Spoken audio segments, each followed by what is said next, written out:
Indiana Jones, It's a podcast about Indiana Jones. Every movie, 1 minute at a time. The Indiana Jones Minute. Welcome back to the Indiana Jones Minute. This is the... Oh, my God. Welcome back to the Indiana... I don't care. I'm doing it. Welcome back to the Indiana Jones Minute. This is the podcast where your date has already left to pee and will meet you in the lobby while you watch the credits. I'm Tom Taylor. I'm Pete Mummert. I'm Gerald Christopher St. Gregory. What is this? Thaumaturgy. Oh, my God. Yeah, St. Gregory Thaumaturgus. Sure. Or the Wonder Worker. Oh. Yes, St. Gregory the Wonder Worker. Yes, exactly. And, of course, along with St. Philomena and St. Jude, patron saint of lost causes. Oh. I thought that would be perfect for both the Holy Grail and our show. Yeah. Any movie by minute podcast that's totally applicable. Yes, St. Gregory Thaumaturgus is for you. Beautiful. I would also just like to end on a positive note here. Whoa. And a little shout out to, I'm Gerald Christopher. Gerald Christopher St. Christopher. Oh. Patron saint of surfers. Oh, nice. So get out there, have some fun. Hey. It's summer. Yes, having a good time. If you can't get up on that board, maybe a little, intercession from St. Christopher, and you'll pop up and be standing in no time. Porter. Aw, I'm sad. Yeah, you're like, aw, That wasn't positive at all. I was hoping you were going to end with a Gerald Christopher Marcus Porter. That's kind of what I was looking but Marcus, for, too. you let Marcus fall off the horse, Jer. He's gone. He's dead. Yep. Yeah. Yeah, you shoved him all the way over the other side of the horse. Jer's just like, Well, yeah. Uh-huh. I didn't Tough. stop it.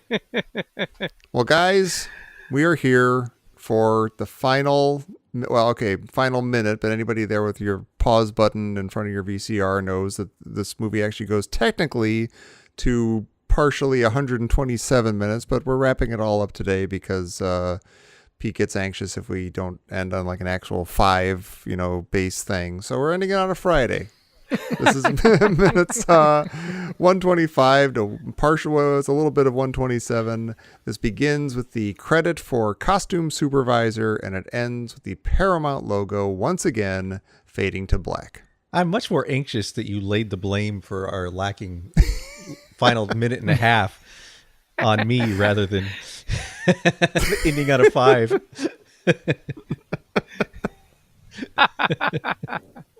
Okay, it was me.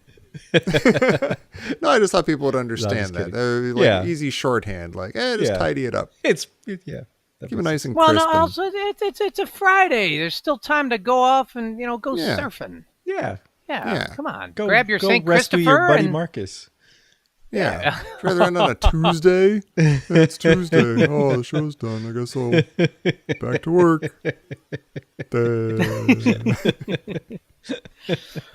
Hey, I've been counting the toms, and there were a few toms in these last minutes. Oh. There are 3, actually. But yeah, hit us with all these toms. They're really interesting, so I want you to hear about them. Okay. There's optical camera operator, Tom Smith. Oh, There's so cool. rotoscoper, Tom Bertino. That's cool. That is pretty cool. I like that I get to be a rotoscoper. Yeah. And Hatay soldier in the temple, Tom Branch, one of the actors. Are you the Tom? Oh. Are you the Hatay soldier that stayed with the Nazis, or are you the Hatay soldier? That's that what ran I out at the beginning? assume. That's the I only, assume it is too. Oh, Yeah. unless. Oh God, could it be the guy who gets his head cut off? Oh, yeah. They're like the only yeah. Yeah, I bet it is Hatay actually. soldiers. I bet it is. Yeah. Mm-hmm. Wow. Lost Yeah, your it head. probably is. Yeah. Nice. Do you guys think Peter Allwork hates his name. Yeah, and the jokes Peter that come immediately Allwork. afterwards. Yeah, and what's amazing is is Matthew Allwork his brother? Oh, He must be. Yeah, there's Peter and Matthew Allwork, and I'm like, God, can you imagine growing up in that house? yeah. Yeah. Can Matthew come out and play? Nope. Well, how about Peter? Is Nah. he free? Nope. But what if it was reversing and they were super industrious and like, no, I'm all work. No, I'm all work. Most work. Can I just say We're that gonna- when you're a kid and your name is Peter, you already get enough bad things thrown at you. But if your last name is Allwork, I'm sorry, that kid had a rough childhood. What if your name was Peter Handwork? Or Peter Hole.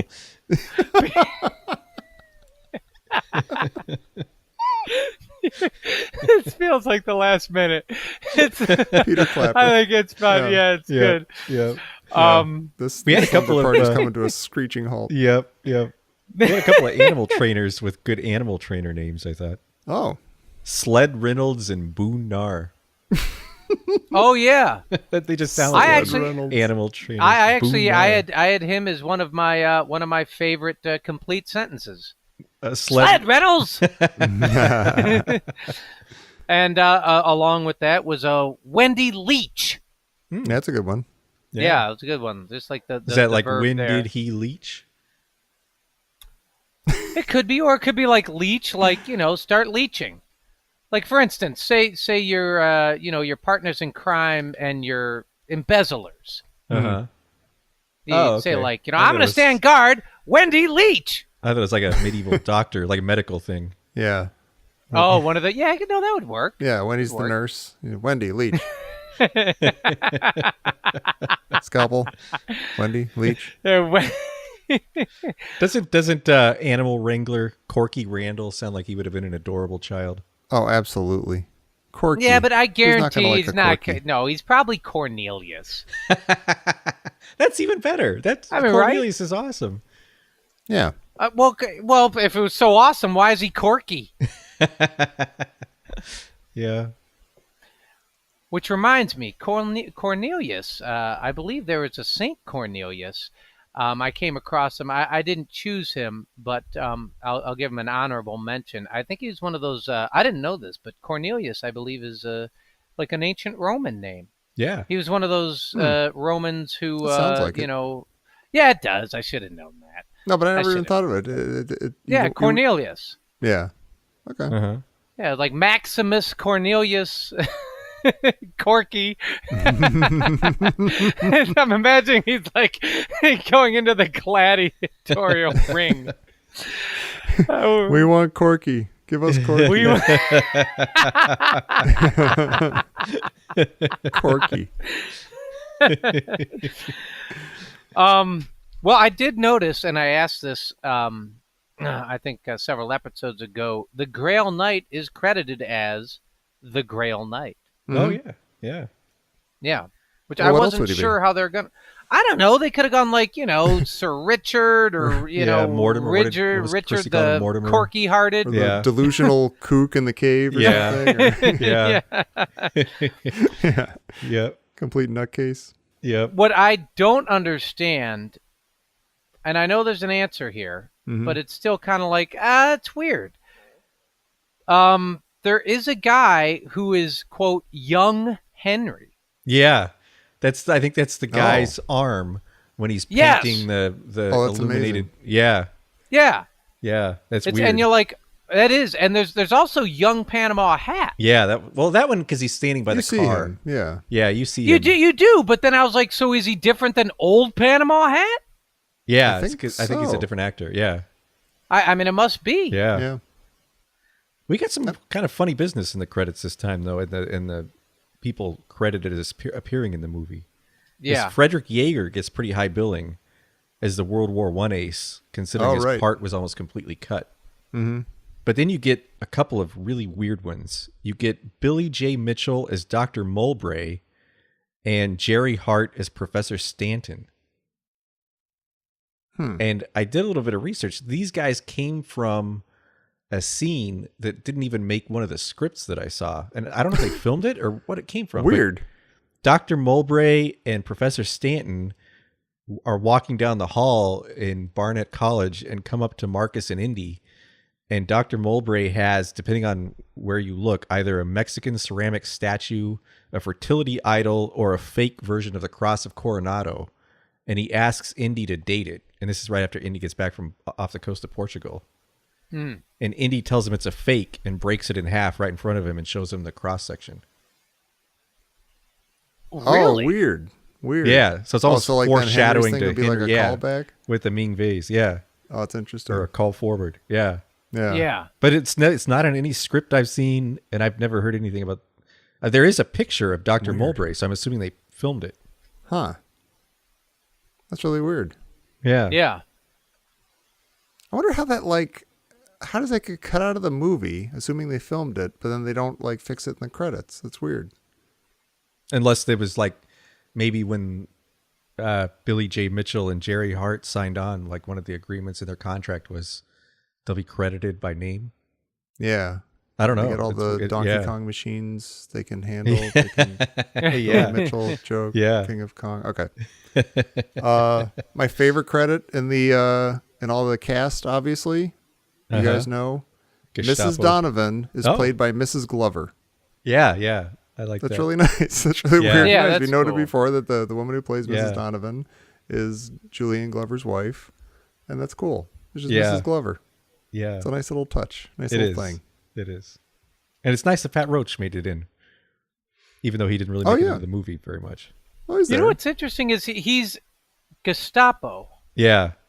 Like he's not Gestapo agent or Gestapo That's true. soldier. He's Yeah. just Gestapo. Yeah. Like the whole Gestapo. I don't know if maybe Maybe that's that his is nickname. correct or something. Maybe I don't- maybe yeah, he's- maybe it is. Like maybe he's just like he's a boxer and they call him Gestapo. Yeah. There's like a kid that was in the army and then he comes out and everyone still calls him Army. Like, hey, Army. Could be. Yeah. So, but technically he is in the movie there. Yeah, so yeah. Yeah. I guess yeah. Yeah. I love that. I don't think this is. I know it wasn't the case in Temple of Doom that said something about like you get the soundtrack on records and tapes. Yeah. And here it says you can get it on records, tapes, and something called a compact disc. Yeah. Wow. This is Yeah. kind of a weird little interlude because you had both tapes and compact discs at the same time. This wasn't a very long period of time, but it's weird if you would have told us when this movie came out that one of these three media would still be around. How many people would have guessed that it would be records? Yeah. I think That's a I good saw. point. Yeah. I was in Walmart today, and I think I saw a blank tape on the shelf that you could Really? buy a blank tape. Unless it was something that looked like a blank tape, like they're trying to be retro or something. Maybe that was it. Can you still buy CDs? I think so. I don't know. If they put out physical media, do they ever do it on a compact disc, or do they just do it on records to be cool? Yeah, I don't know. And the rest is all just streaming stuff. I don't know. Yeah, I don't know. You know what's really strange about technology is that, like, if you watch the news on a high definition TV, you can see tons of makeup and broccoli in everybody's teeth and the whole thing. It's like it's almost it's harsher in a way if you have like a huge widescreen top of the line great TV. Mm-hmm. Mhm. You know what I'm talking about? Yeah, but I don't know why you're talking about it. What do you mean? Because we're We're having Remember a nice when you time, met- but we were talking about like records and stuff. Remember yesterday when you mentioned Alphonse? Yeah, No, a good dog. no, we were talking because I was just thinking about technology and how Oh, people. sure. I guess that was Yeah. the connect, like how records are still around, and people, in a way, they're still around because they're warmer sounding. Yeah. Mhm. People don't like, like as people like you, like Tommy, you hated the Blu-ray, and the colors Oh, on right. Blu-ray. It was Of supposed to Temple be of so Doom, far, Well, of Raiders, so yeah. far Or advanced. Raiders, yeah. Yeah, but it was harsher and strange. Mm-hmm. And sometimes when technology advances like that, or when the image gets more defined and more clear, it actually backfires. Yeah. Yeah. Yeah. That's what got me thinking about it. Records versus CDs, which don't sound warm at all. Mhm. They do sound sterile. Right. I'm not an audiophile, but Yeah. Yeah, a lot of that is lost on me, but I know it's Yeah. there from Yeah. people who do know. Yeah. We did have one more name that I like that is also a complete sentence. Tipping. A stunt person. And Tip, I don't know if Tip is a he or a she. Tip appeared in both Life Force and Death Wish. well, I think that's perfect for the last minute. That's Yeah. hysterical. grab your stunt lost, person. yeah. Grab your lost causes and go surfing.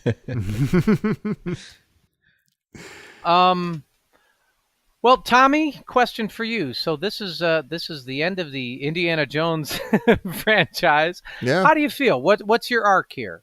Final minute thoughts? Final minute thoughts about this and the rest of the Indiana Jones trilogy. It started off strong with Raiders. We hadn't seen anything like it. We were knocked out of our socks. We had a ball. Temple of Doom was a lot of fun, and if it was like a weird sort of misstep in some odd ways, we didn't really notice it in 1984 because we were 13 and having a time of our lives, and it was just super exciting. And Last Crusade feels like, for all of its playing to the front row and playing to the kids in the audience and the family fun time romp, as much as I wouldn't have gone there with the last installment, it feels like, okay, if you're going to wrap this whole thing up, it feels like you've done that nicely. They're riding off into the sunset. Indy's okay with his dad, who we didn't even know about until this movie, but that feels right. When you're looking at it from all three movies together, it feels like a good, solid piece of work. Indy's in a new place at the end of this. And, yeah, it feels right. It feels about right. Mm-hmm. Yeah. Pete? Yeah, I think it also caps the trilogy beautifully. Like, I think the way they ride off into the sunset, the way that Indy does, I think we end with Indy actually having a character arc when you end with this movie. And I think I still love that each of the three movies is a different kind of movie. Like, they didn't make the same movie three times. They didn't even make the same movie twice. They were almost different genres of movie, all three of them. And I love that they took different chances each time.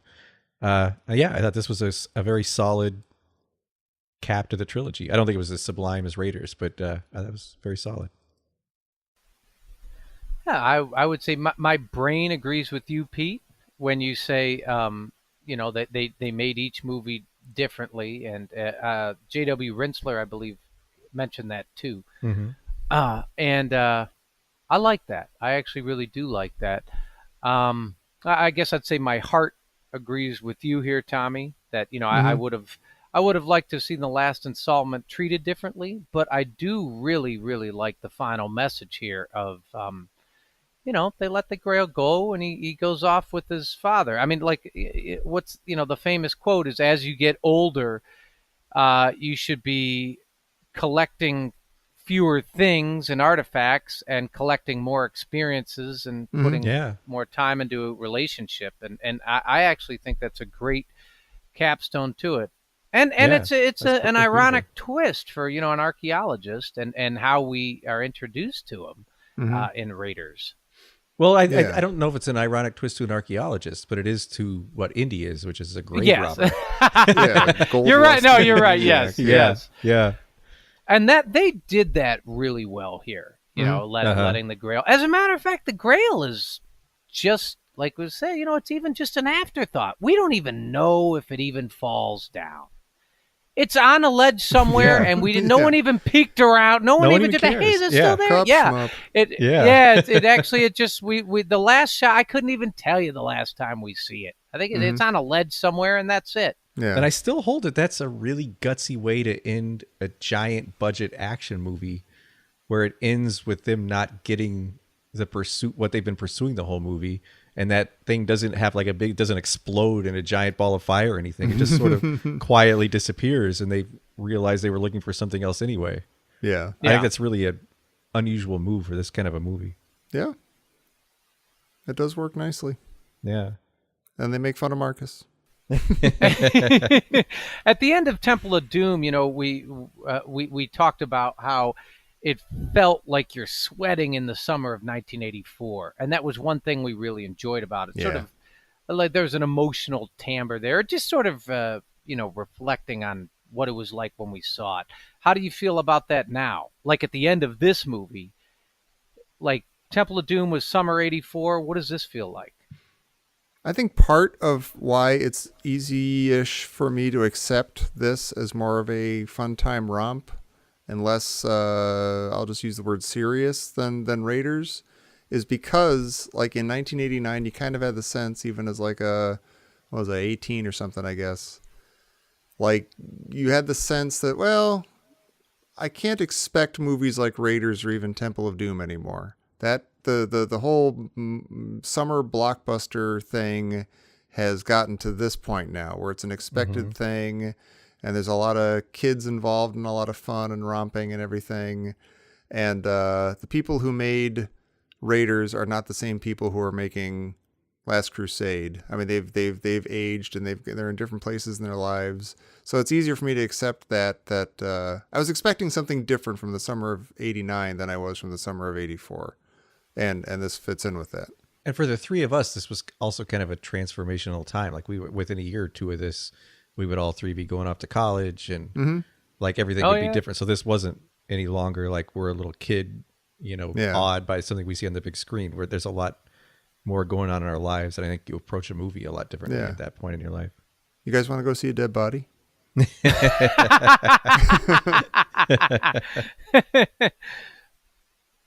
I would say, we started this season off with an intro from my dad, and that's kind of how I feel about this. Right, it reminds me seeing this seeing Last Crusade with my father at midnight. That's what I remember about this movie the most in terms of just as an experience. It always brings that up, which is really cool. Mm-hmm. Like, one of my favorite things about the movie is actually the experience that I had the first time I saw it. Mm-hmm. And I have to say, like as we were watching this and recording some of these episodes, like my dad has been going through some health issues as well, and it makes so many parts of this movie so much more poignant, and like they really do ring true, and they do kind of make you think about times with your own father, and it really hit home. Like when we were doing this, a lot of times this really hit home for me. Oh, absolutely. Yeah. There's fatherhood, man. For real. I mean, that's a real thing. Yeah. Yeah. It's weird that Sam is going to be like, 30 years from now doing a podcast with his buddies, and they're going to be like, I remember when I was watching Phantom Menace with my dad, and boy, Jar Jar. I didn't understand how it was brilliant, and I had to try to explain it to him. Now he just doesn't understand anything. Little monster. Well, speaking of family, Hey. this just in from my sister, Professor Christy Porter. Oh. Oh, I love this so much. I love this. Wow, okay. The Indiana Jones trilogy is part of the 1980s Reaganite cinema. Oh, boy. Where Americans are the unexamined saviors, where America is the Arthurian court, the third world is the forest of adventures, the Nazis and thuggies are the hostile knights disrupting world order, and as a hero, Indiana Jones is an unproblematic representation of Western culture until he's literally the owner of the Grail. Discuss. I don't think we have to. I think she nailed it. I love Christopher. Oh, wait a minute. Oh, Oh. beep. Is this going to be a boop-a-doop? They have to discuss it. Uh-oh, yeah. Scrooge McDuck.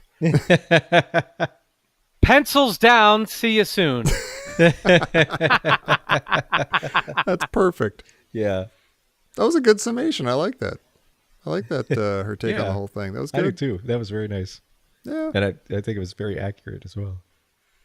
It was kind of, I mean, the 80s is such a different time than we're in now. It's hard to sometimes look back at these movies with everything that's going on in the world today and see it the same way you would have seen it then. So Yeah, it's people talk about what Indy 5 would be like, or a reboot or something, and maybe if they keep it in like the 30s and stuff, they can still kind of swing that sort of attitude about it, but maybe not. I don't know. The world is different. That's weird. Yeah. That'll be interesting to see. Yeah. In the future. Which is where you'll find us. Hey. Guys, we have finished reviewing Indiana Jones and the Last Crusade 1 minute at a time. Congratulations to you both. I'm virtually shaking your hands. Hey. I'm patting you on the shoulders. Yeah, nice job, fellas. I'm grabbing your shoulders right now and going, Mr. Taylor, Tommy, sir. I think my favorite thing is that we are all still friends. I was going to ask if we're still friends, but I guess we are. Okay, cool. Yeah. Yeah. Let's not dig any deeper. Yeah. Yes. Yes, we're all friends. Hooray. Yes. My mom will make us waffles in the morning. It's all good. See, you got to go and ruin it, Tom. Oh, I'm sorry. He's been promising me breakfast food for years. No, but this time it's going to come true. I promise. Sort of.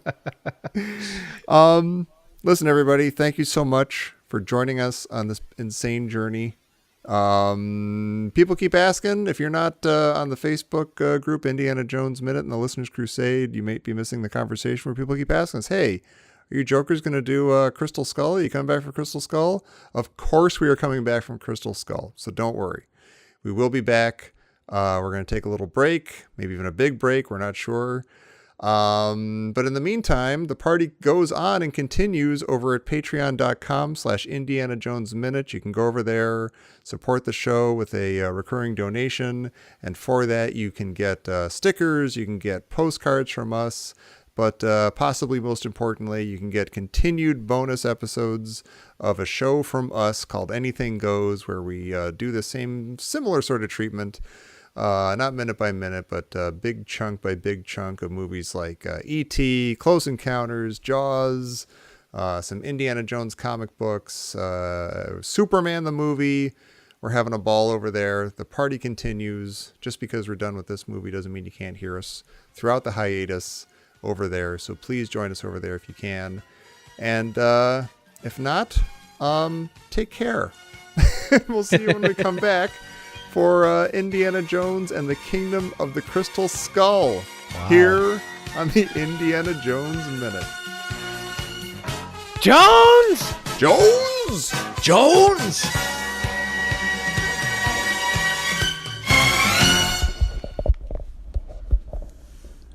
This is Gerald Merlin St. Thomas Porter signing off Jones.